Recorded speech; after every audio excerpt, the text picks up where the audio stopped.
YouTube சேனல்ல இந்த walking போவேன். காலையில போறதுக்கு 3 மணி நேரம், வரத்துக்கு ஒரு 3 மணி நேரம்.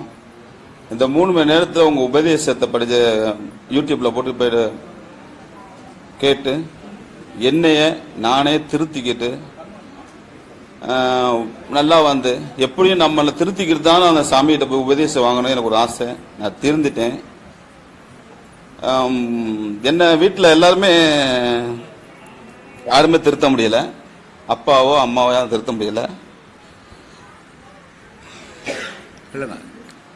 தானே திருந்தி தண்ணி ஃபுல்லா போடுவேன், பான்பாக் போடுவேன், பீடி பற்ற வைப்பேன், சுருட்டு குடிப்பேன், எல்லாமே சாப்பிட்டேன். ஆனால் என்னால் மாற்றிக்க முடியல. உங்க உபதேசத்தை பார்த்து நான் அதெல்லாம் மாற்றிட்டு மனசு அனுப்பிட்டு உபதேசம் அங்கே வந்திருக்கேன். சந்தோஷம்.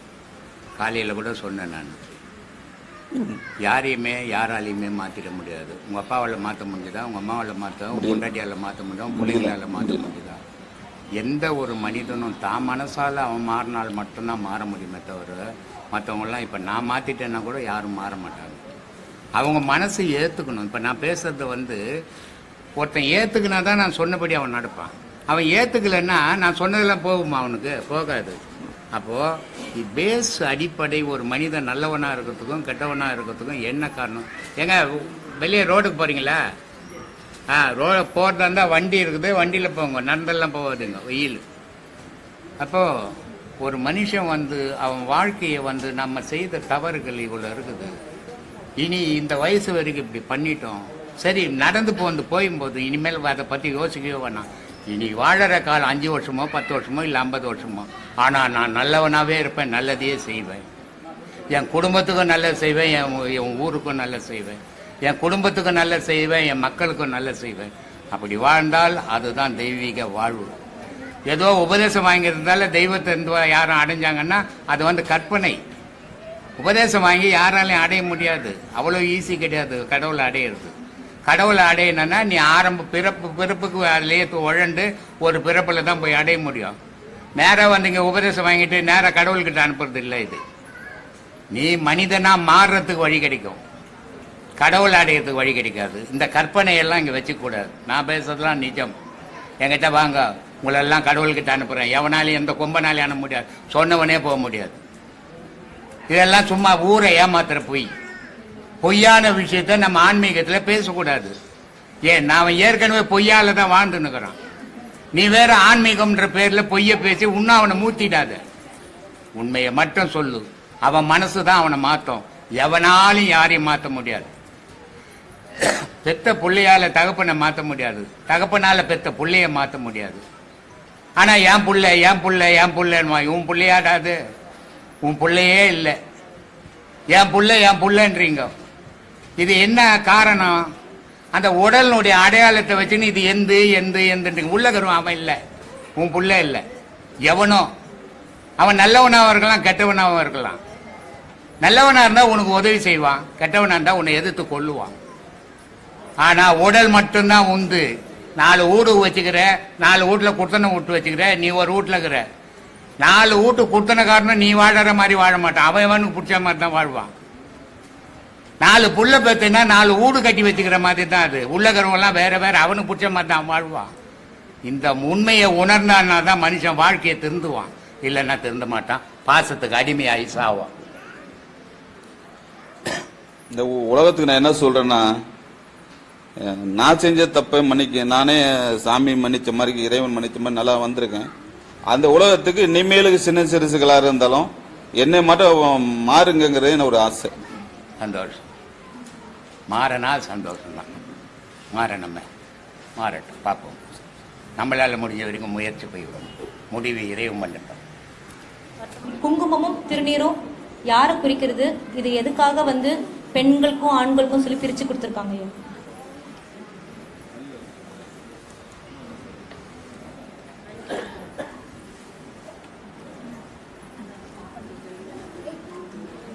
உலகத்திலேயே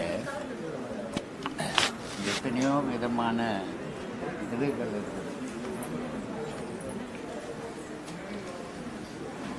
ஆனால் அத்தனை பொருள்லையும் மஞ்சளுக்குன்னு தனித்துவம் உண்டு. மஞ்சள் ஒரு வாசப்படியில் பூசி வச்சின்னா கூட ஒரு பூச்சி புட்டு உள்ளே வராது. அதுக்காக ஆதியில் என்ன பண்ணால் வாசப்படியில் மஞ்சள் பூசணும். இப்போ டிசைன் பண்ணி வச்சுக்கிறான் இவன். ஏன்னா நாயை வெளியே கட்டி மனுஷன் பெட்டில் படுப்பான். இப்போ இவன் வெளியே படுத்துக்கு நாயை பெட்டில் படுக்க வைக்கிற காலம் இது. அதனால் அதெல்லாம் செய்யறது இல்லை. பெண்கள் குங்குமம் வைக்கணும், இல்லை ஏதாவது பொட்டு வைக்கணும். இதுக்கு என்ன காரணம் அப்படின்னா, சாதாரணமாக ஒரு மனிதனை நீ நெத்தியை தொடுன்னா தொட்டுக்க மாட்டான். தொடுவானா? தொட மாட்டான். ஆனால் பொட்டு வைக்கணும்னா தொட்டுப்பான். அதுக்கு பேர் என்ன? பதி. கடவுள் இருக்கிற இடம். அதை தொடம்போது தான் உனக்கு உடலெல்லாம் உணர்வு ஏற்படும். அந்த உணர்வு அன்னாடம் ஏற்படணுன்றதுக்காக நீ குளித்து மஞ்சள் பூசி உன் உடம்புல எந்த கிருமியும் வராமல் குங்குமம் வைக்கும்போது ஒரு மகாலட்சுமியே அந்த வீட்டுக்கு வந்த மாதிரி இருக்கும். அதே நேரத்தில் அந்த பெண்ணுக்கு அது பாதுகாப்பாக இருக்கும் இல்லையா? அந்த உணர்வு ஏற்படுறதுக்காக அங்கே பொட்டு வைக்கிறது. அதை வச்சே ஆகணும் எல்லாரும். ஆண்கள் பட்டை போட்டுக்கு அந்த உணர்வை உண்டாக்கிறான். சில பேர் நாமம் போட்டு அந்த உணர்வை உண்டாய்ப்பான். இதை 2 வெள்ளை போடுவாங்க சில பேர் நாமத்தில், நடுவில் சகுப்பு போடுவாங்க. இது என்ன அப்படின்னா சந்திரகலை, சூரியகலை, அக்னிகலைன்னு அர்த்தம். இப்படி அந்த குங்குமம் பெண்களுக்கு முக்கியம். ஆனால் இது கல்யாணம் ஆகிற வரைக்கும், இளமையிலேருந்து கல்யாணம் ஆகிற வரைக்கும் அந்த குங்குமங்களை இட்டுன்னு வராங்க. கணவன் இறந்து அமங்கலி ஆகும்போது அவங்க என்ன பண்ணுறாங்கன்னா அந்த குங்குமத்தை விட்டு விபூதி வைக்க ஆரம்பிக்கிறாங்க. இதுக்கு என்ன காரணம்? சில பேர் ஆம்பளைங்க கூட விபூதி பூசுவாங்க, குங்குமம் வைப்பாங்க. மனைவி இருந்துட்டாள்னா வெறும் விபூதி பூசுவோம். இதுக்கு என்ன காரணம்? குங்குமன்றது பெண்ணு, விபூதின்றது ஆணு. ரெண்டும் இணைஞ்சு வாழறது இல்லறம். அப்போ கணவன் போயிட்டான், எனக்கு இல்லறம் இல்லை அப்படின்னு உலகத்துக்கு காட்டுறதுக்காக திருநீரிட்டான். அதே மாதிரி எனக்கு மனைவி இல்லை அப்படின்றதுக்காக அவன் குங்குமத்தை கழிச்சிட்டு திருநீரிட்டான் இல்லையா? எதுவுமே மூடத்தனமாலாம் வைக்கல முன்னோர்கள், அறிவுபூர்வமாக வச்சுக்கிறாங்க. ஆனால் இப்போ அதை மூடத்தனமாக ஆக்கிக்கின்னு தெரிஞ்சுன்னுக்கிறானுங்க. எல்லாம் சரியாக வச்சாங்கம்மா பெரியவங்க, அறிவாளிகள் அப்போ இருந்தவங்க. இப்போ அந்த அளவுக்கு அறிவு இல்லை, முட்டாள்தனமாக இருக்கிறாங்க என்ன மாதிரி. அதனால் அது புரிஞ்சிக்க முடியல. இதுக்கு தாமா வச்சாங்க அதெல்லாம். அப்புறம் இன்னொரு கேள்வியா, சொல்லு. அங்கே ஆணோட சக்தி விந்து அணு, அதே மாதிரி ஒரு பெண்ணுக்கு ஸ்ரோனிதம் சொல்றீங்க. சரி, சரிங்களா? இப்போ ஒரு இள வயசுல இருக்க பெண் இருக்காங்க, அவங்க அந்த பாடங்கள்லாம் பண்றாங்க. ஏதோ ஒரு சந்தர்ப்ப சூழ்நிலையால அவங்களுக்கு அந்த கர்ப்பப்பை எடுக்கப்படுகிறது. அப்போ அவங்களுக்கு ஸ்ரோனிதம் சுரக்கிறது இல்லாம போயிடும். இல்ல, கர்ப்பப்பைன்றது வேற, விந்து சுரோனிதம் தங்கிறது வேற. அது விந்து பை, சுரோனித பை. கர்ப்பப்பைன்றது குழந்தைய சுமக்கிற பை. அது இதுக்கும் அதுக்கும் சம்பந்தமே கிடையாது. ஒரு மனிதனுக்குள்ள ஒருத்தனுக்கு ஆணுக்கு விந்து இல்லைன்னா அவன் செத்து போயிடுவான், வாழவே முடியாது உலகத்தில், மூச்சு வராது அவனு. அதுக்கு தான் அந்த மூச்சு வர்றதுக்கு தான் குண்டலி பாம்புன்னு அர்த்தம். எவ்வளோ அறிவுபூர்வமாக கண்டுபிடிச்சி எவ்வளோ அறிவுபூர்வமாக வச்சிருக்கிறான் பாரு. அந்த குண்டலி பாம்புன்னு அந்த விந்தை ஏன்னு சொன்னான்னா, அந்த விந்து இருக்கிறதால தான் இவனுக்கு மூச்சு வருது. மூச்சு வர்றது எப்படி வருது? பாம்பு சீர்ற மாதிரியே நமக்கு மூச்சு அப்படி தானே இருக்குது, மூச்சு விட்டோம்னா. அப்போ இது பாம்பு மாதிரியே வருதுடா.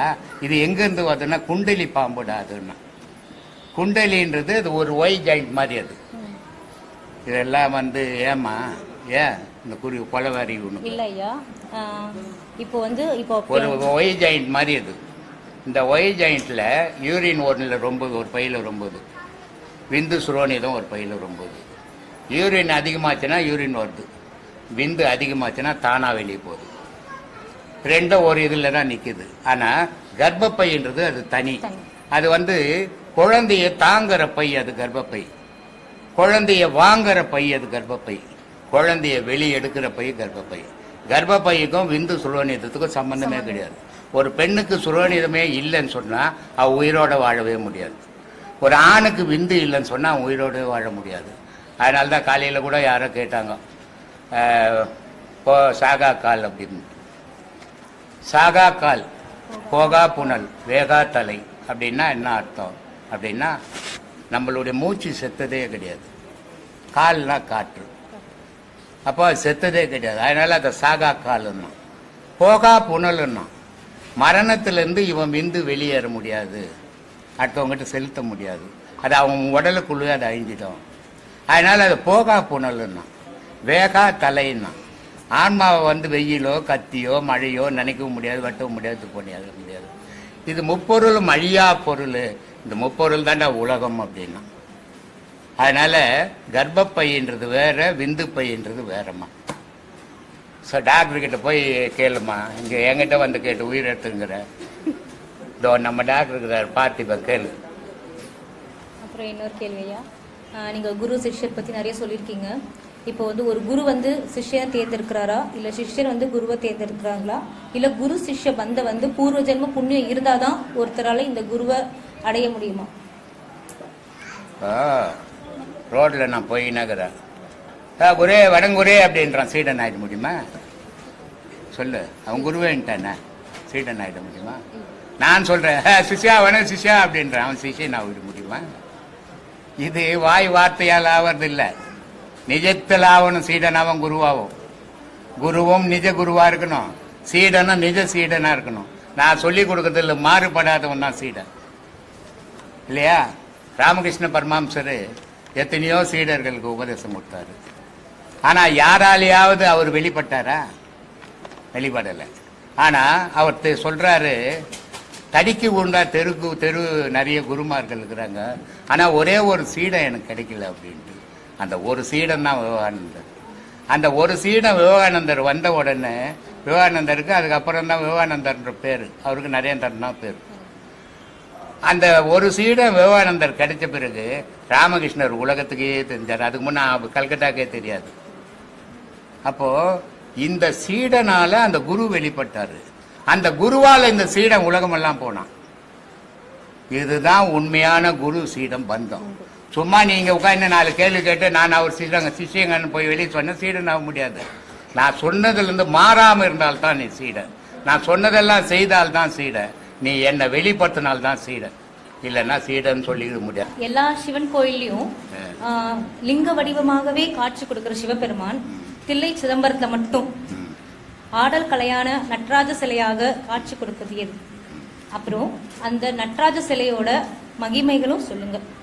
நட்ராஜர் வந்து ஒரு காதல வந்து பெண்ணாகவும், ஒரு பக்கம் வந்து அர்த்தநாரீஸ்வரனாக ஆணாகவும், ஒரு கையில வந்து உடுக்கை, ஒரு கையில வந்து நெருப்பு, இன்ற கால் தூக்கி ஆகாயம் கால் பார்க்க மாதிரி இன்னொரு காலை தூக்கி நிற்கிறது. அதோட ரகசியம் என்னன்னு சொல்லிட்டு சிதம்பர ரகசியம் நிறைய பேர் சொல்லுவாங்க. நிறைய யூடியூப்ல வேற வேற மாதிரிலாம் இருக்கும். சிதம்பரம் வந்து நம்ம பூமியில மத்திய பகுதியில காந்த ஈர்ப்பு சக்தி இருக்க திசையில இருக்கு அப்படின்னு சொல்லி நாசா விஞ்ஞானிகளாம் வந்து நம்ம சிதம்பர கோவிலை வந்து பெருமைக்குரிய கோவிலா சொல்றாங்க. அப்படிப்பட்ட அந்த நடராஜ சிலை ஏன் அந்த சிதம்பர கோவில மட்டும் லிங்க வடிவமாக இல்லாம நடராஜ சிலையாக இருக்கிறாங்கன்னு சொல்லணும் ஐயா. ஆண்டவா, இந்த பொண்ணு என்னமோ முடிவு பண்ணி வந்துப்பா சாமி. எல்லா அர்த்தனார் சிலை சிவபெருமான். அர்த்தனார்னா யாரை சேர்த்துக்கினாரு? சக்தியை சேர்த்திருக்காரு. சக்தி. சிவலிங்கம் அப்படின்னா யாரை சேர்த்துக்கினாரு? அதுவும் ஆணும் பெண்ணோட, பெண்குறி ஆண்குறி அதுதானே. அப்போ எல்லாத்துலேயும் வந்து ஆணும் பெண்ணும் சேர்ந்தது தான். ஆனால் தில்லையில் மட்டும் ஆணும் பெண்ணும் சேர்ந்ததில்லை, ஆண் மட்டும்தான் இல்லையா? அதனுடைய தாற்பயம் என்ன? இன்னைக்கு உலகத்து ஒரு நாடு இல்லை, இந்திய நாட்டுக்கு இல்லை, உலக நாட்டினுடைய மையம் பூமியிலே மையப்பகுதின்னு சொல்றாங்க. அதுதான்மா உலகம்ன்றத. உலக நாடுகள் இருக்குது, கண்டுபிடிச்ச வரைக்கும் தானே நாடு, கண்டுபிடிக்காத எவ்வளோ இருக்குது. ஆனால் இதுகளுக்கு எல்லாத்தையுமே மையப்பகுதி வந்து சிதம்பரம். இது இன்னைக்கு விஞ்ஞானம்ன்றது ஒரு 500 வருஷம் இல்லை 1000 வருஷம் தான் இருக்கும் கண்டுபிடிச்சி. அதுக்கு முன்னே எப்படி இந்த மையத்தை கண்டுபிடிச்சி வச்சிருப்பான்? அந்த சிவபெருமான் கால் ஊன்ற இடம் தான் மையம். இது எப்படி அதிசயம்? கிருஷ்ணதேவராயர் காலாஸ்ரீ கோயில் கட்டினார். அவர் ஆந்திரா மன்னர் இல்லை, அவர் தானே? தெரியாது, நான் படித்தவன் இல்லை, என்கிட்ட வந்து பொய். நானும் ஹிஸ்டரிலாம் படிக்கலையா. கிருஷ்ணதேவராயர் வந்து காலாஸ்ரீ கோயிலை கட்டினார். பல்லவ அரசர்கள் காஞ்சிவரம் கோயிலை கட்டினாங்க. சோழ அரசன் தஞ்சையை கட்டினான். ஆனால் இன்னைக்கு உலக மேப் எடுத்து பார்த்தீங்கன்னா இது மூணுமே ஒரே நேர்கோட்டில் இருக்குது. இது எப்படி கட்டியிருப்பான்? அப்போ எவ்வளோ பெரிய அறிவாளியாக இருந்திருப்பான். இன்னைக்கு ஒரே ஒரு வீடு கட்டினா ஒரு செவருக்கு ஒரு செவரு கோணையாக கட்டுறோம் இல்லை? ஒவ்வொரு மண்ணை தனித்தனியாக கட்டினா ஆனால் ஒரே நேர்கோட்டில் இருக்குது.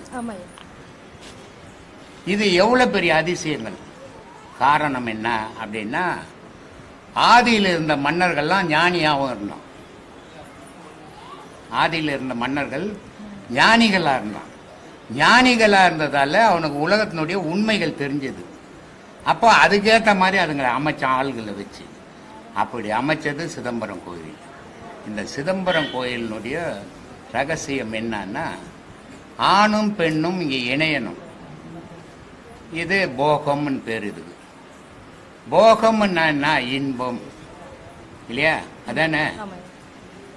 இது ஒரு பெண்ணுனுடைய உடலும் ஆணுனுடைய உடலும் இணையும் போது இன்பம் போகம்.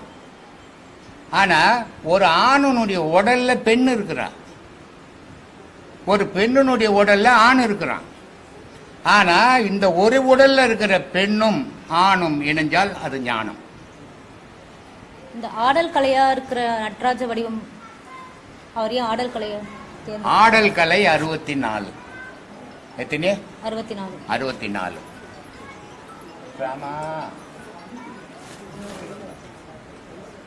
மனிதனுடைய மூச்சு இருக்குதே, இது ஆடல் கலை 64.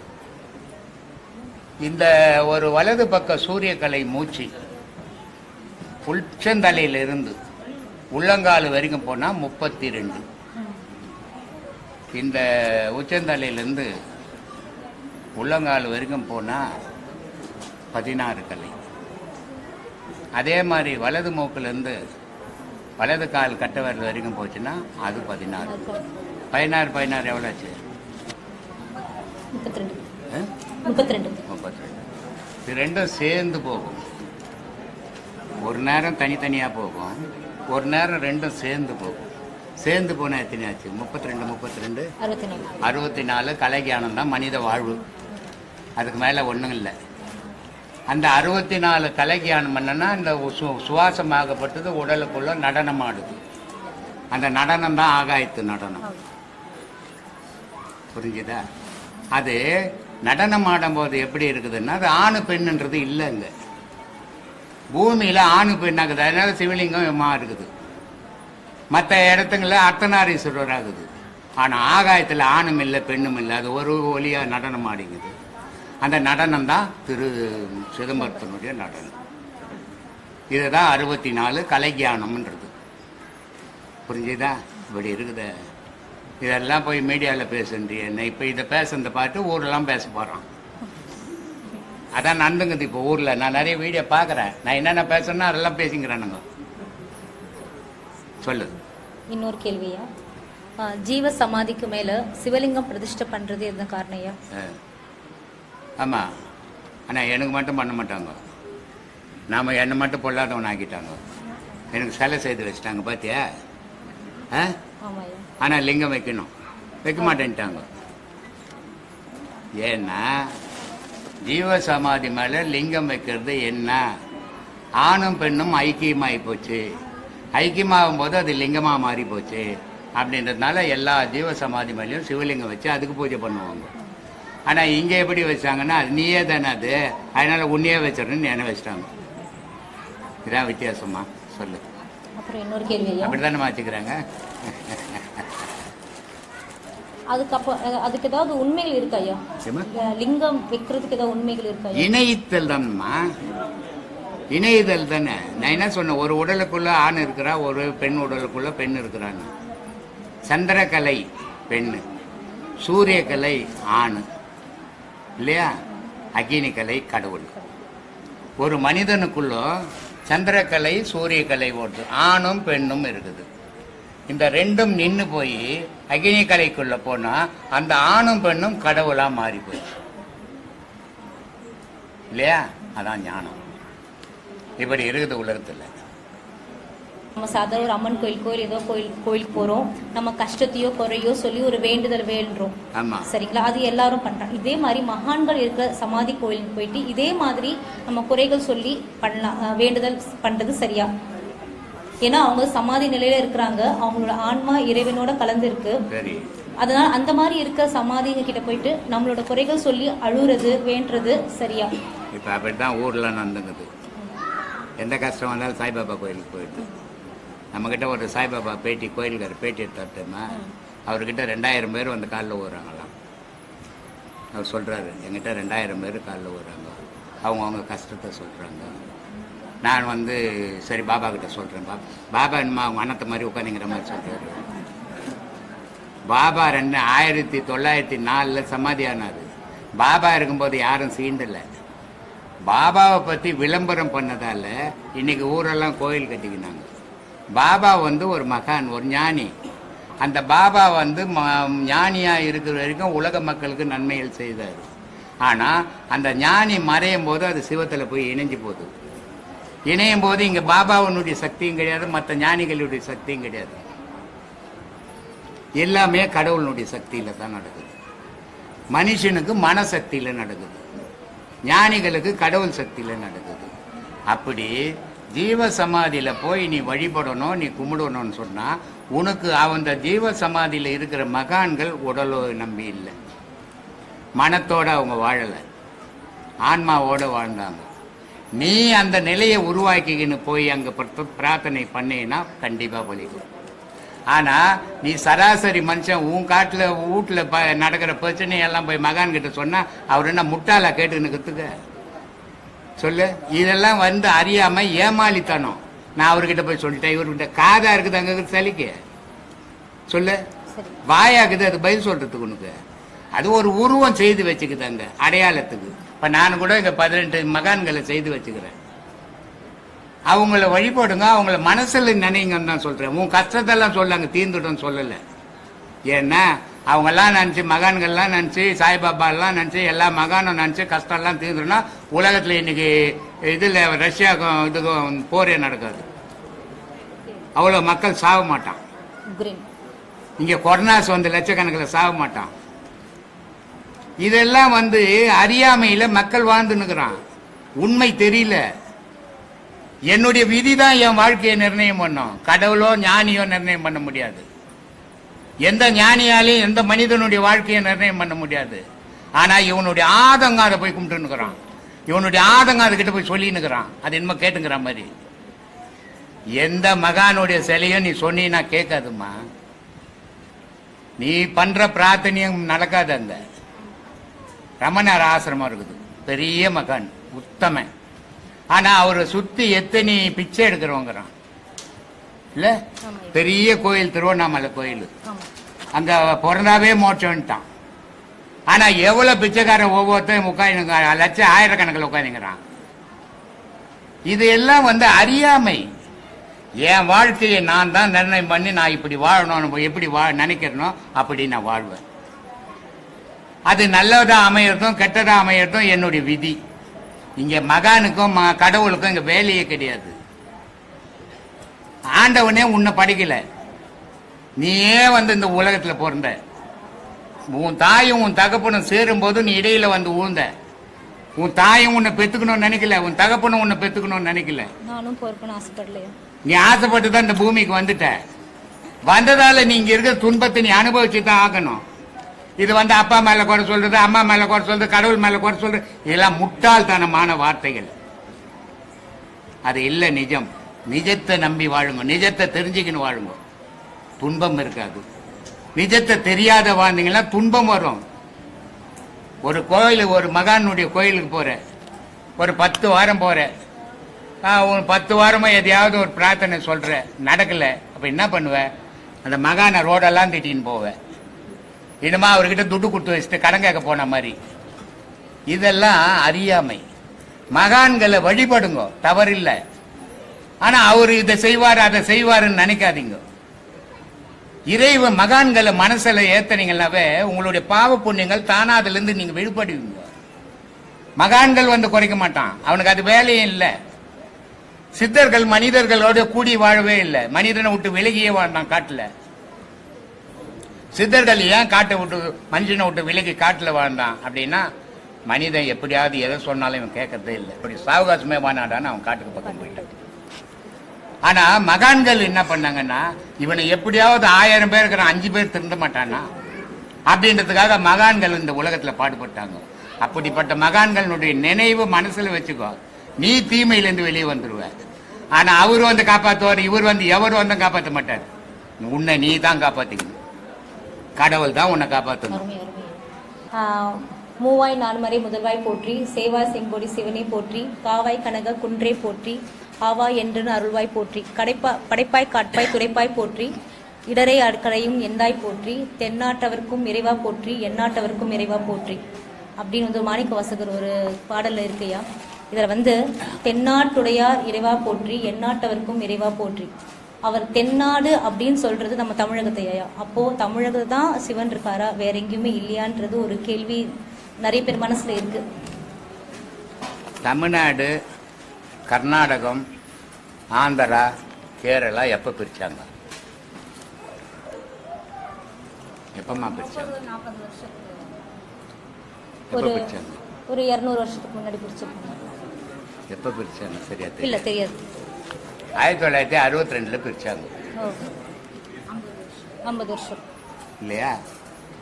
62 பிரிச்ச பிறகுதான் இத்தனை மாநிலமாச்சு.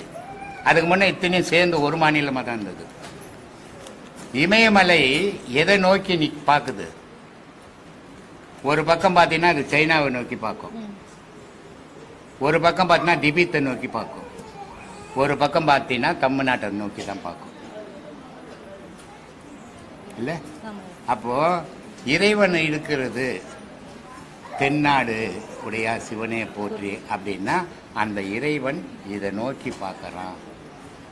ஆனா இது தென்னாட்டு சிவனே போற்றி சொல்லிட்டேன், இது தப்பு தான். ஆனா எந்நாட்டவருக்கும் இறைவன் அவன் தான், அதுல தானே சொல்றான். தென்னாட்டு சிவனேன்னு சொல்லிவிட்டான் முதல்ல, இது தப்பு தான்பா. ஆனா இறைவன் ஒரு நாட்டுக்கு சொந்தம் இல்லை, எந்நாட்டவருக்கு உலகத்துல இருக்கிற நாட்டுக்கெல்லாம் அவன் தான் சொந்தம், அவன் தான் இறைவன். ரெண்டாவது சொல்லிட்டார்ல, அப்புறம் என்ன இதுல சர்ச்சைக்கு வாழுது இல்லையா? நிறைய ஊர்ல இருந்து நம்ம சவுத் சைடு இருக்காது, அப்போ நம்ம அங்கெல்லாம் சிவன் இல்லையா அப்படின்றது நிறைய பேர். இது மனிதனுடைய மனம் எடுத்துக்கிற பக்குவமா? ஒரு குரு உபதேசம் கொடுக்கணும்னா எப்படி உட்கார்ந்து உபதேசம் கொடுக்கணும் தெரியுமா? மேல உட்கார்ந்து சிஷ்யன் கீழே உட்கார்ந்து, மேல உட்காந்து அந்தத்துல உட்காந்து எல்லாம் கிடையாது. அது முருகனும் சிவனும் உபதேசம் வாங்குறது. நீ மேல உட்காந்து கீழே, நம்மளாம் மனுஷன் உட்காந்து உபதேசம் கொடுக்கறது எப்படின்னா, இந்த திசையை பார்த்து சீடம் உட்காரணும், இந்த திசையை பார்த்து குரு உட்காரணும்.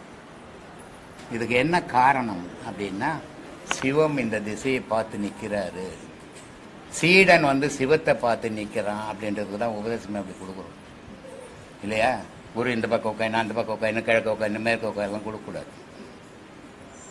இது சர்ச்சைன்றது இவன் அறியாமையில பண்ணினுங்கிற சர்ச்சை. மகான்கள் வந்து சரியா தான் சொல்லின்னு வராங்க. இவனுக்கு எது சர்ச்சையாக்கணுமோ அதெல்லாம் சர்ச்சையாக்கின்னு தெரியும். ஆனா அவர் சொன்னது அதுதான். அவர் நோக்குறது தென்னாட்டை நோக்குறாரு. தெற்குனா சைனாவுக்கு தெற்கு தான், இந்தியா தான் இல்லையா? அதானே தெற்கு.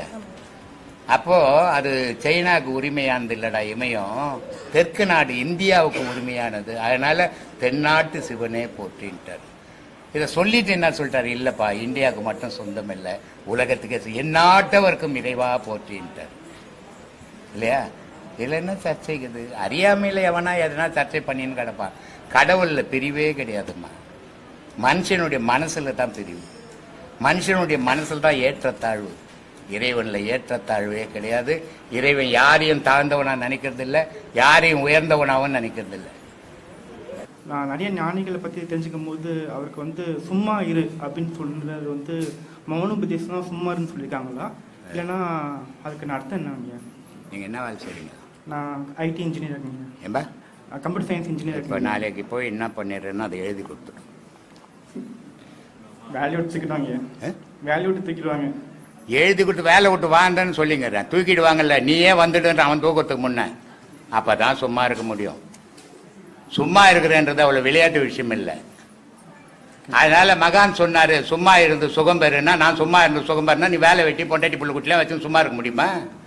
வயிறு இல்லை உனக்கு, பசி இல்லை உனக்கு, சம்பாதிக்க வேணா பொண்டாட்டி கட்டத்து சாவடிச்சிடுவா.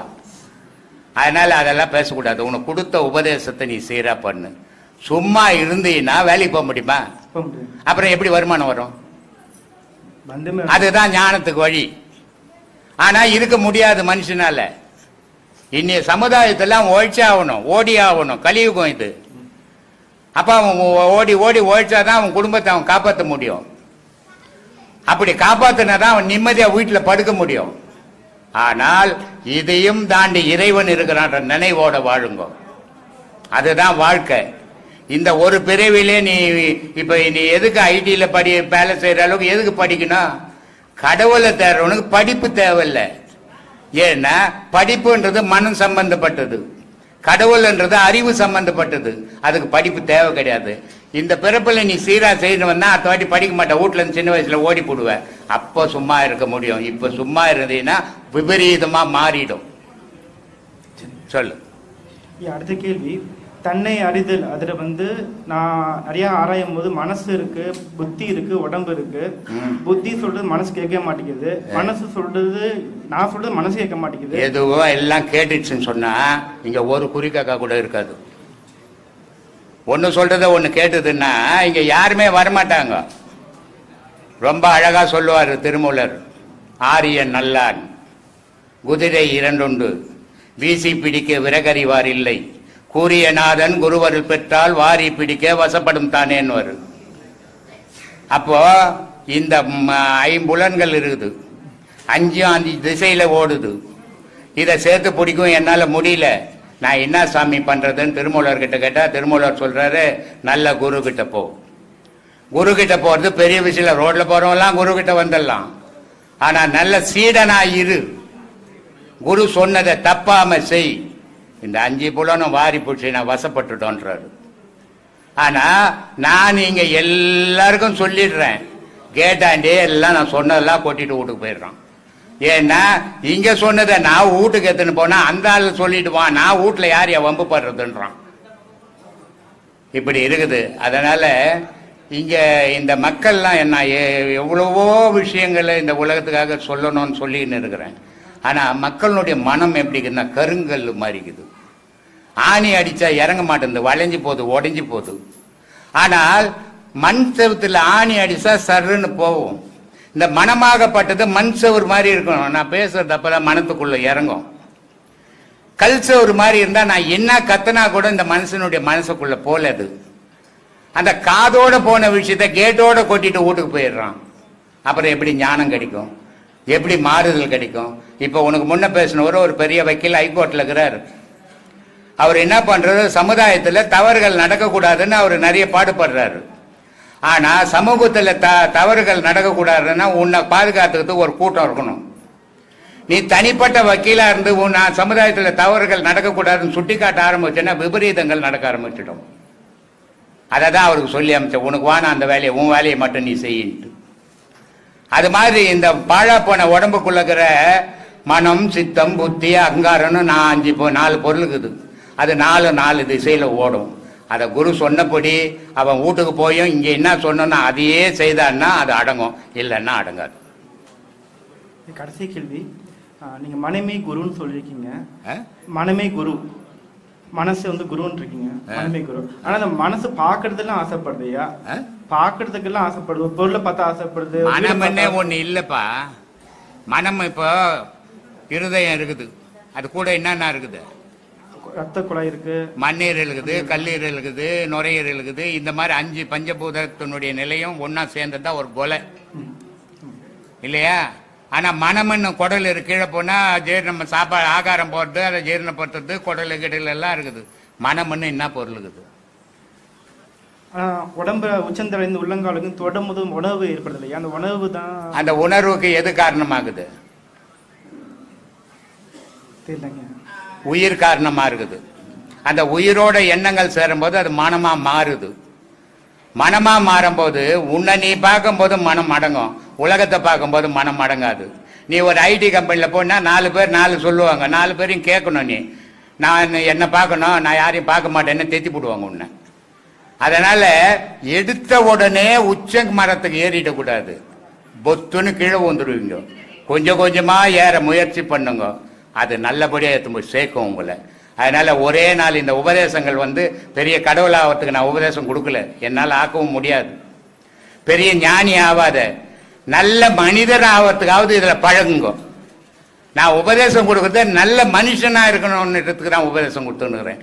ஏன்னா தோற்றங்கள் மனித தோற்றங்கள் தான், ஆனா உள்ள மிருகங்கள் 1000 வாழுது. அதுல அந்த 1000 மிருகங்கள் 1000 ஆட்டி படைப்பு பண்ணுது. நன்மையை செய்து உலகத்துல தீமையை செய்து எல்லா செயல்களுக்கும் ஈடுபடுது.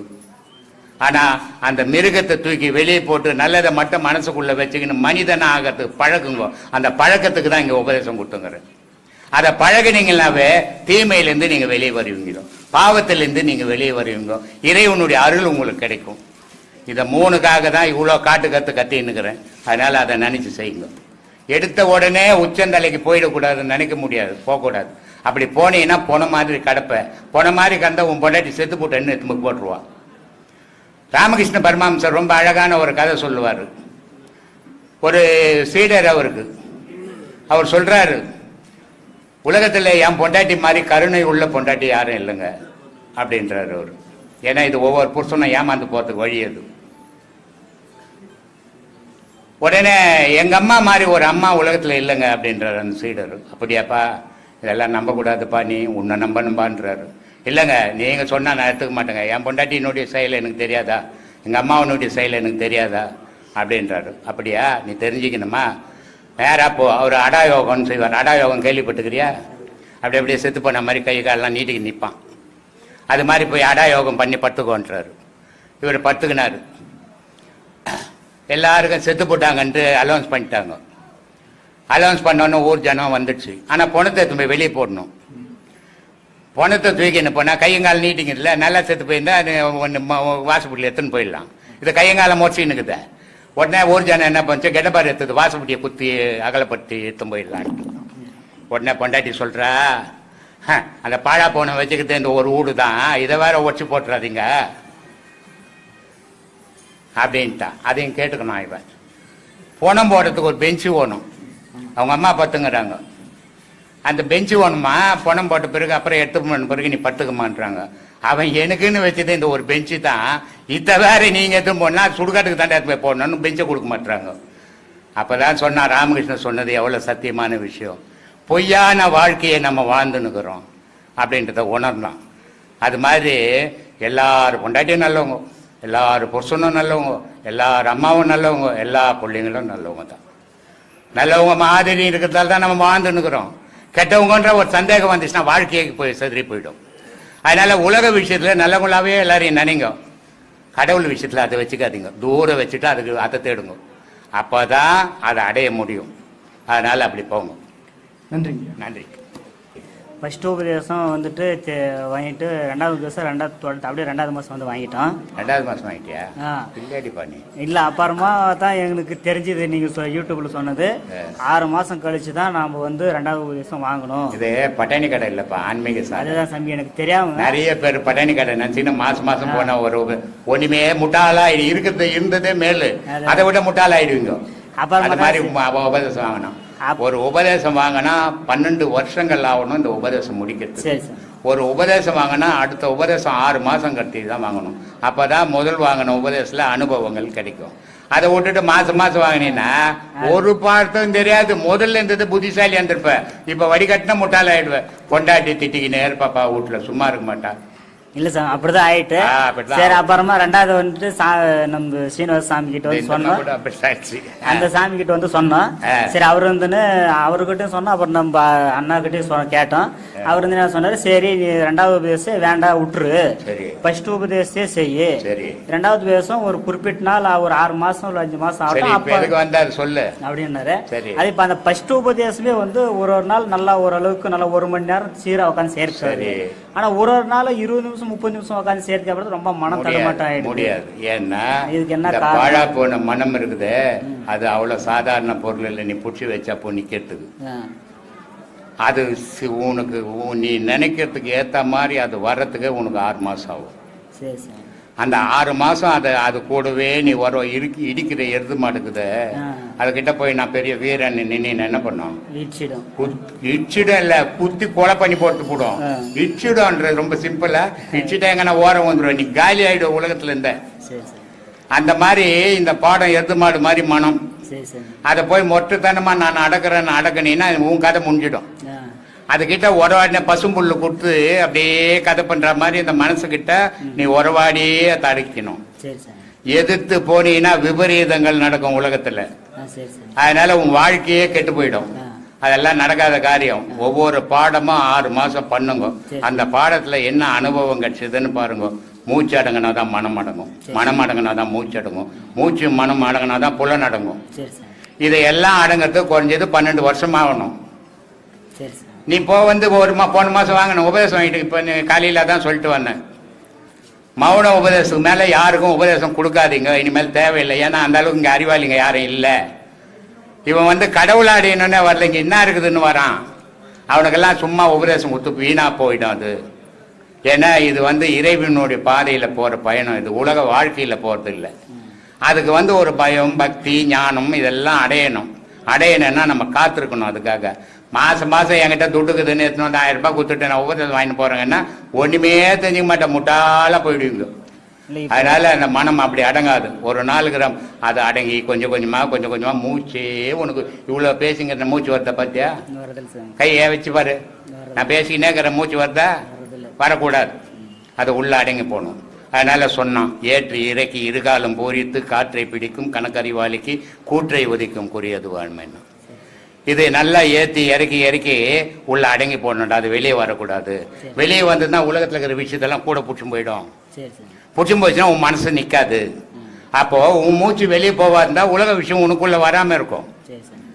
அந்த அளவுக்கு அடங்குற அளவுக்கு நீ பாடம் பண்ணணும். அது 1 வருஷம் ஆகலாம், 6 மாசம் ஆகலாம், ஒவ்வொருத்தர் மனசு ஒவ்வொரு மாதிரி. அது வரைக்கும் காத்திருந்து உபதேசம் வாங்கணும். பிள்ளையார் கோயில போய் சுண்டல் வாங்குற மாதிரி சுத்தி வந்து வாங்கக்கூடாது. வாங்கினீங்கன்னா ஒன்னும் உபயோகமே படாது. இல்ல இப்ப வாங்கிட்டு போய் 4 மாசம் ஆயிடுச்சு சாமி. 4 மாசம் செய்யணும், 2 மாசம் செய்ய நல்லது உனக்கு. சரி சார், அது எவ்வளவு காலம் கடந்து செய்யறீங்களோ அவ்வளவும் நல்லது. அது ஒரு வாட்டி அது ஒரு மாதிரி ஐயப்பன்ட்டு திருநெல்வேலியில இருந்து ஒருத்தன் வந்தான். சரி சாமி. மௌன உபதேசம் வரைக்கும் வாங்குறான். சரி சாமி. போன மாசம் சொல்றான், முதல் உபதேசம் எப்படி செய்யணும்னு கேட்கறான். அவனுக்கு கட்சியில் என்ன பண்ண, போன உபதேசம்லாம் போட்ட முதல் உபதேசம் சொல்லி கொடுத்து அனுப்புங்கடான்னு. ஏன்னா இங்க வரான் உபதேசம் வாங்குறான். இங்க உபதேசம் வாங்கினோடனே 1 மணி நேரம் உள்ள உட்காந்து பாடம் பண்ணணும். அங்க உபதேசம் வாங்கினா நேரம் பேண்ட் ஷர்ட் போட்டு வீட்டு கிளம்பிடுறான். அப்புறம் எங்க ஞாபகம் இருக்கும்?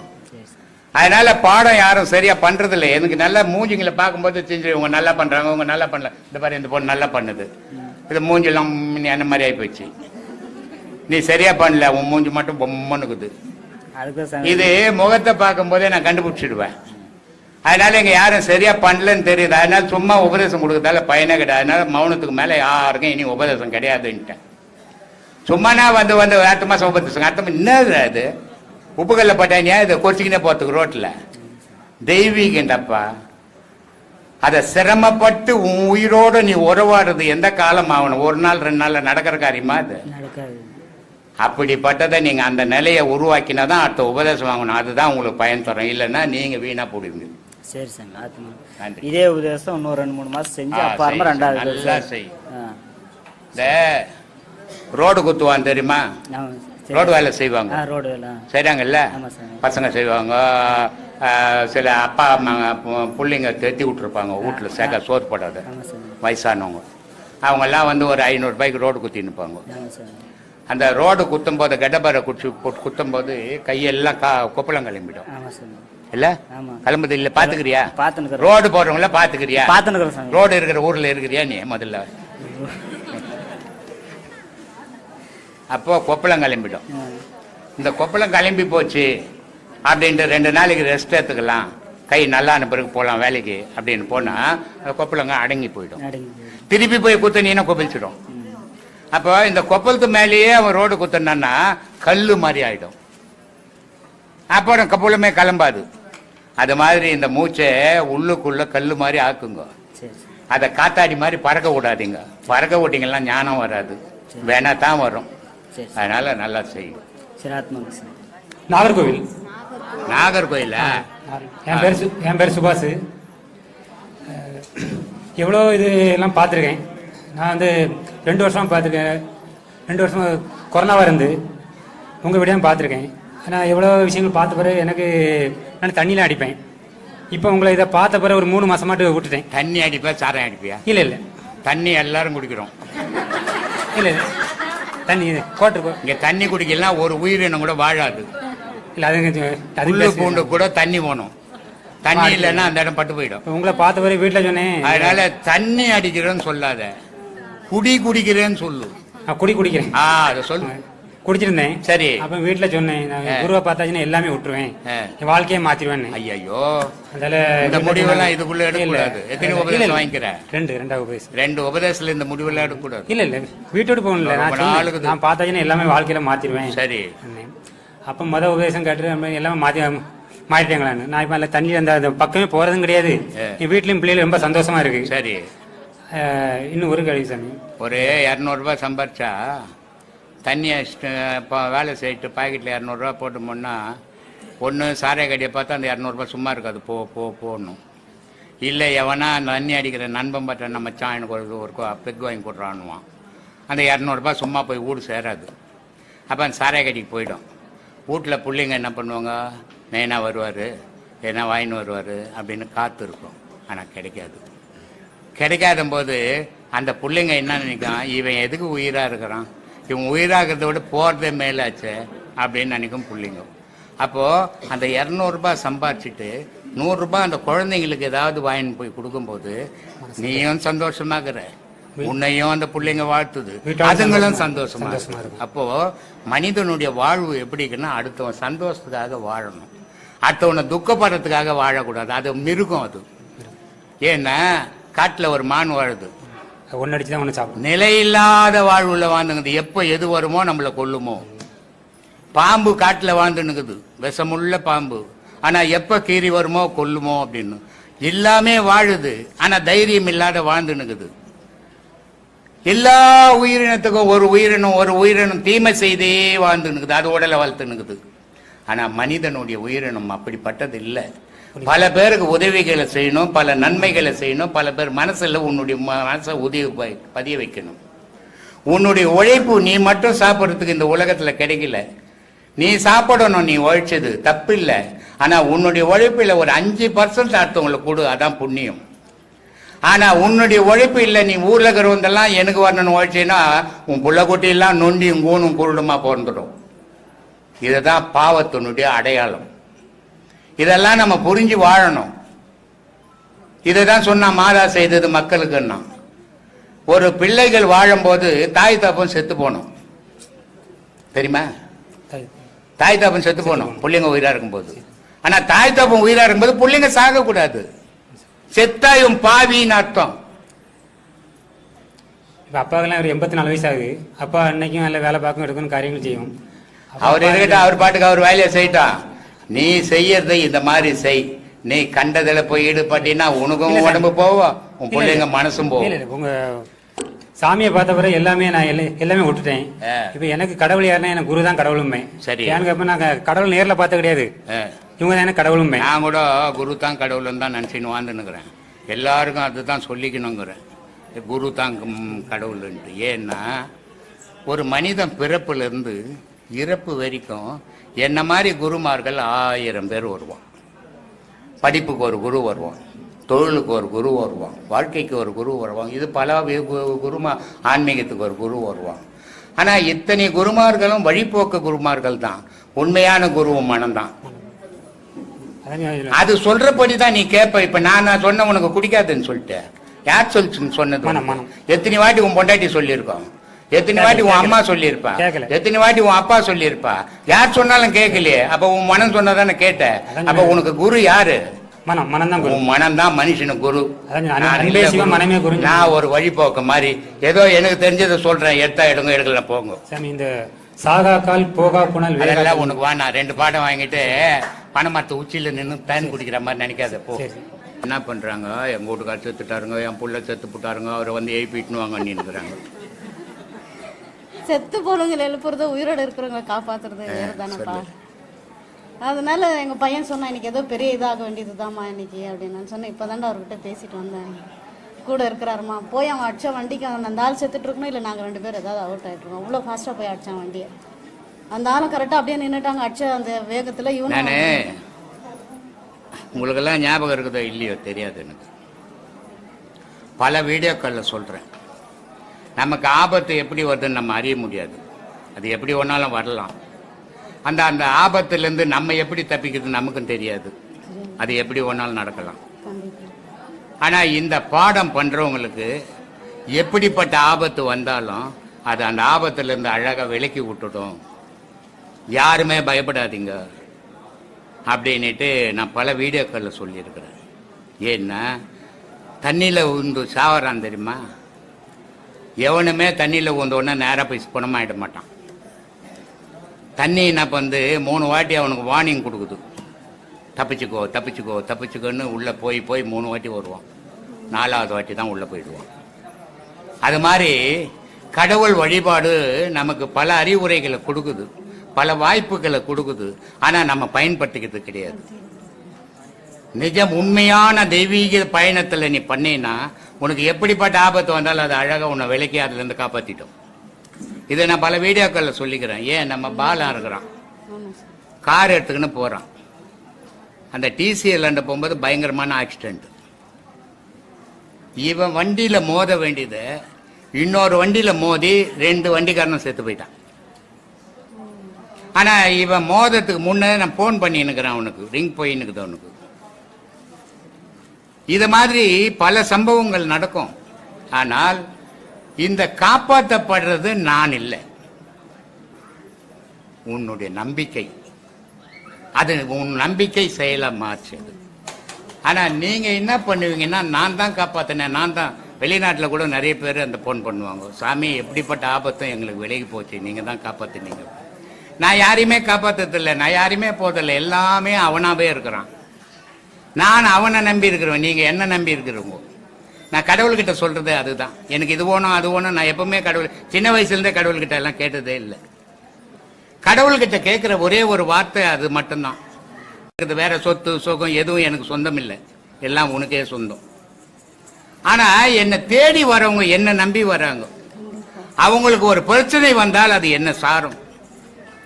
அவங்கள வராத காப்பாத்து சாமின்னு தான் நான் கடவுள்கிட்ட கோரி. இப்ப எங்களுக்கு பிரச்சனை வருதுன்னு நீங்க உணருதா இல்ல அது எங்களுக்கு வந்து இதாகுதா? உங்களுக்கு உணர்றதுதான் அம்மா, எனக்கு உணர்த்த வேண்டிய அவசியம் கிடையாது. ஏன்னா நீங்க எங்களுக்கு உணர்த்துறீங்களா இப்படி ஆபத்து வருது? நான் உணர்த்தலமா, திருப்பி என் மேல வைக்க கூடாது. இறைவன் உணர்த்துறான், நீ ஜாக்கிரதை ஆயிரு. வாழ்க்கையில எதை செய்தாலும் சிந்திச்சு செய். தோதாவன் தான். ஏ பாலா, ஆக்சிடென்ட் எப்படி ஆச்சு? போயிட வேண்டியதவன். ஏன் சொல்றேன்னா, இந்த பாடத்தினுடைய வலிமை அப்படிப்பட்டது. எப்படிப்பட்ட ஆபத்திலிருந்து உன்னை தள்ளிடும் அப்படி வெளியே. சரி, அந்த டைம்ல எங்களுக்கு இறைவன் ஞாபகம் தானே வரணும். உங்க ஞாபகம் எப்படி வரும்? இறைவனுடைய ஞாபகம் தானே வரணும். நம்ம கிட்ட இந்த சமையல் செய்யறாங்க தெரியுமா? ஜூஸ் எல்லாம் அந்த அம்மாவும் அவங்க வீட்டுக்காரும் பத்திரிக்கை வைக்கிறதுக்கு போறாங்க. அந்த அம்மா பொண்ணுனுடைய நிச்சயதார்த்த பத்திரிக்கை வைக்க போறாங்க வெள்ளிக்கிழமை. அப்ப என்கிட்ட சொல்றாங்க, சாமி நான் பத்திரிக்கை வைக்க போறேன்ட்டு. எனக்கு என்ன தோணுச்சோ தெரியல. நான் சொன்னேன், இன்னைக்கு போகாதீங்க, நாளைக்கு போங்கம்மா அப்படின்னு சொன்னேன். அவங்க என்ன பண்ணாங்க, சரி சரின்னு என்கிட்ட தலையாட்டிட்டு புருஷன் பொண்டாட்டி 2 பேரும் கிளம்பிட்டாங்க. எங்க கிளம்பிட்டாங்க? ஐனாவரத்துலேருந்து திருமல்வாயில் வர்றாங்க. அவங்க அண்ணன் வீட்டுக்கு பத்திரிக்கை வைக்கிறது. பத்திரிக்கையும் வச்சாச்சு. ரிட்டர்ன் போகும்போது 100 அடி ரோட்ல எத்தனை பைக்காரன் அடிச்சான். இந்த அம்மா பின்னாடி இந்த விழுந்து அப்படியே போய் பிளாட்பாரம் கல்லில் தலையிடுச்சுக்கின்னு நின்று போச்சு. இங்க இருந்த பல்லெல்லாம் உடஞ்சி குத்தி இந்த உதட்டுக்கு மேல வந்துச்சு. இப்போ அவங்க கத்த வேண்டிய குரல் என்ன? கடவுளேன்னு கத்தணும், இல்ல அவங்க அம்மா அப்பாவை கூப்பிடணும், இல்ல கூட கனவா இருக்கிற அடைய கனவானாவது கூப்பிடணும். இல்ல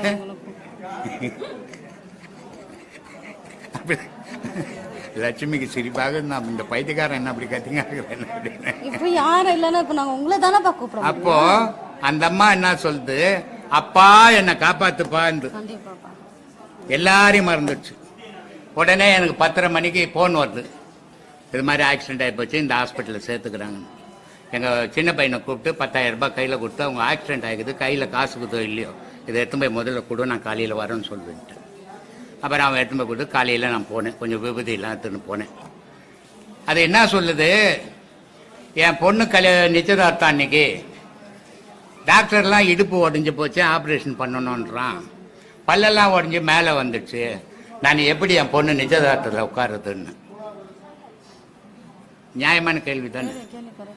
அப்போ நான் என்ன சொல்றது, என்னம்மா சொல்லணும், சொன்னா தானேம்மா தெரியும் எனக்கு. நீங்க என்னப்பா சொல்றீங்க, நீங்க சொல்றது தான் நான் சொன்னேன், நீ பயப்படாத, உன் பொண்ணு நிச்சயதார்த்தத்தில் நீ இருப்ப கண்டிப்பா அப்படின்னு. அதே மாதிரி ஆப்ரேஷன்லாம் வேணான்னு, அதே மாதிரி பொண்ணு நிச்சயதார்த்தத்துக்கு பெல்ட் மட்டும் போட்டாங்க. பொண்ணு நிச்சயதார்த்தத்தில் உட்காந்து நான் தான் நிச்சயதார்த்தத்தில் முன்னென்னு செய்தேன்.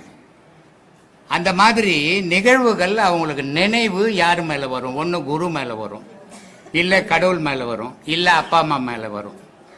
ஆனால் அப்பா அம்மாவே குறிப்பிட்ட காலம் போனால் பிள்ளைங்க மறந்துடுவாங்க. கடவுளை சில ஆபத்தான நேரத்தில் கடவுள் ஞாபகம் வராது, குரு இல்லைன்னா கடவுள் ஞாபகம் வரும். அப்போ குரு இருக்கும்போது குருவனுடைய ஞாபகம் மட்டும்தான் வரும்.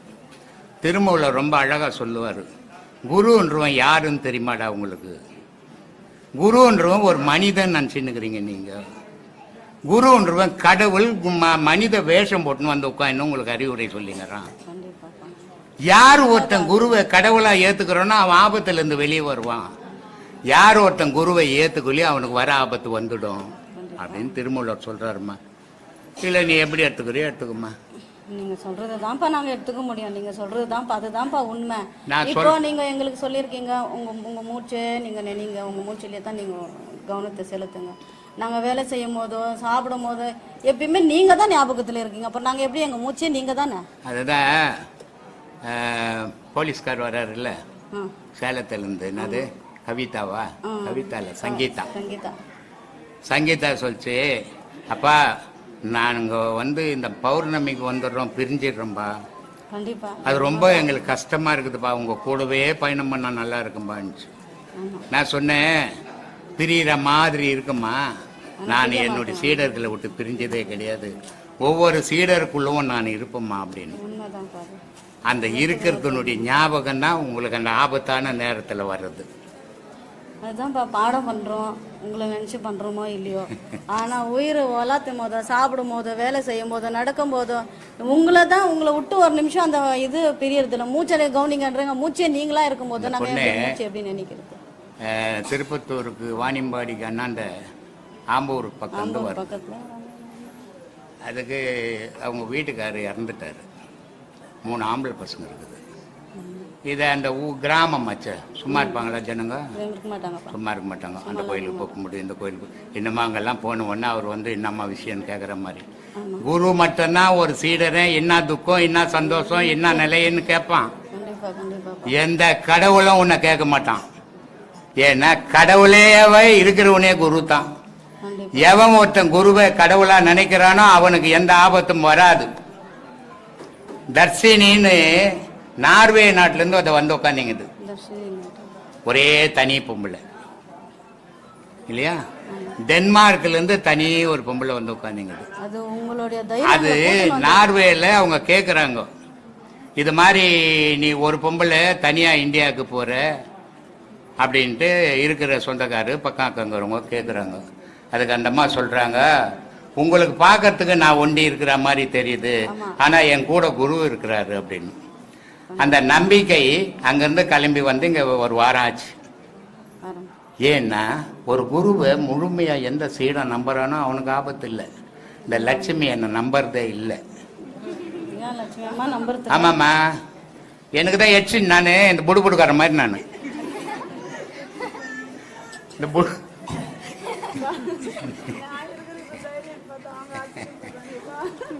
அத்தை என்ன பண்றாங்க, பச்சை மாவை கும்பிடு, சிவப்பு மாவை கும்பிடு, வெள்ளை மாவை கும்பிடுன்னு அத்தை தீன்னு இருந்தாங்க.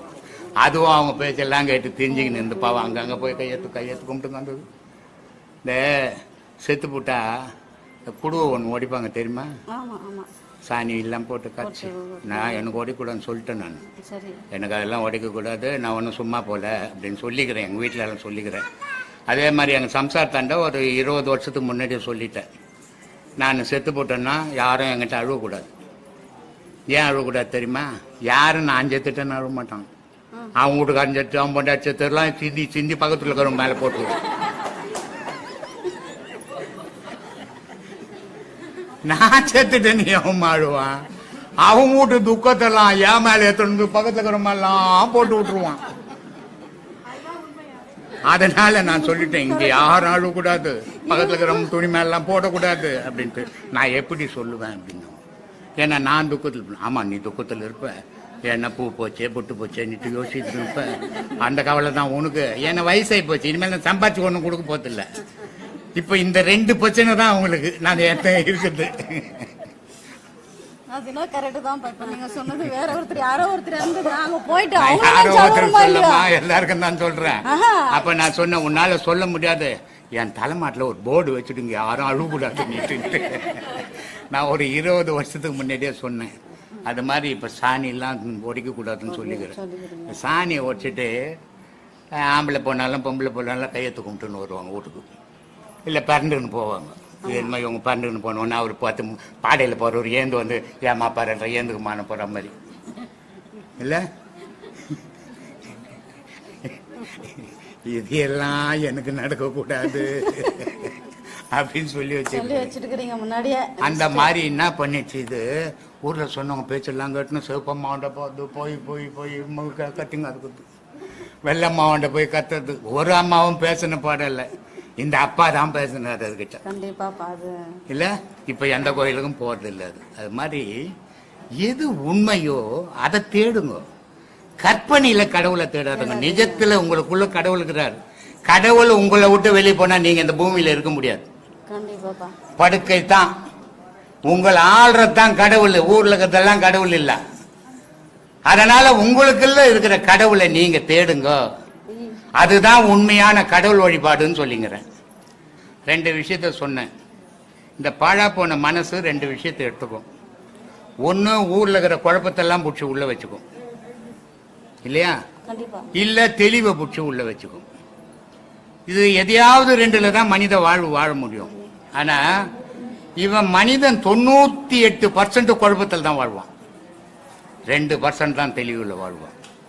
இந்த 98% குழப்பத்தில் வாழற மனிதனுக்கு தெளிவு அவனுக்குள்ள புகுந்ததுன்னா குழப்பம் அவனை விட்டு வெளியே போயிடும் இல்லையா. அந்த தெளிவை தாமா உண்டாக்கணும்னு பேசிக்கிறேன். நிறைய ஆசிரமங்கள் உலகத்தில் இருக்குது. ஆனா எல்லா ஆசிரமங்களுடைய நிலையம் என்னன்னா, அந்த குரு மறைஞ்சாருன்னா அந்த ஆசிரமம் போயிடும். இதுதான் எல்லா ஆசிரமத்தினுடைய நிலையம். இப்போ புட்டபர்த்தி சாய்பாபா இருந்தார், அவர் உலகமெல்லாம் ஆசிரமம் வந்தது. ஆனால் அவர் மறைஞ்சார், இங்கேயே இல்லை. இது எல்லா ஆசிரமங்களும் நடக்கிற விஷயங்கள் இதுதான். ஆனால் இந்த ஆசிரமம் அப்படி போகாது. ஏன் சொல்றேன்னா, எல்லா ஆசிரமத்திலையும் ஒரு குருன்னு இருந்தாருன்னா அவர் மட்டும்தான் சாவர வரைக்கும் இருக்கணும் குருவாவே. இங்க அப்படி இல்லை. நான் குருவா இருக்கும் போதே பல குருமார்களை உருவாக்கிக்கிறேன். ஏன்னா நான் மட்டும் குரு கிடையாது, எல்லாரும் குருமார்கள் தான். எல்லார் மனசுலயும் ஒரு குரு இருக்குது. அதை வெளிப்படுத்துங்க, அது பல பேருக்கு உதவி செய்யட்டும் அப்படின்ட்டு. அப்போ இந்த ஆசிரமம் எப்படின்னா, நான் மறைஞ்சாலும் இந்த ஆசிரமம் நடக்கும். இந்த ஆசிரமம் மட்டும் இல்ல, என்கிட்ட சரியான முறையோட கலை கத்துக்கிற சீடர்கள் பல இடங்கள்ல அந்த உபதேசங்களை கொடுப்பாங்க. அது பேசுவாங்களோ பேச மாட்டாங்களோ எனக்கு தெரியாது, ஆனா உபதேசங்கள் கொடுப்பாங்க. அப்படி உபதேசங்கள் கொடுக்கும்போது மக்களுக்கு தெளிவு கிடைக்கும். கண்டிப்பா நான் இல்லைனாலும் அது நடக்கும், அதுல எந்த மாற்றமும் இல்லை. மனிதனுக்கு ஒவ்வொரு மனிதனுடைய வாழ்வு, எல்லாரும் மனிதர்கள் தானே, ஒரு பேர் தானே. இப்ப வாழ்வு ஒரே மாதிரி தானே இருக்கணும் இல்லையே, பல விதமான வாழ்வுகள். அப்போ அவன் செய்த வினைகள், அவன் செய்த பாவங்கள், அவன் செய்த புண்ணியங்களுக்கு ஏத்த மாதிரி இறைவன் நீ இப்படி இப்படி வாழுன்னு வகுத்துட்டான். அதனால பலவிதமான வாழ்க்கைகள் இருக்குது. ஆனா இந்த பாதையில போகும்போது ஒரு விதமான வாழ்வா மாறிடும். அதை தாம்மா சொல்லி கொடுத்தோங்க. மெயினாக இந்த உலக வாழ்க்கையில் மனிதனுக்கு என்ன தேவைன்னா மன உறுதி வேணும். உறுதி வேணும். மனத்தில் குழப்பங்கள் இருக்கக்கூடாது, தெளிவு இருக்கணும்.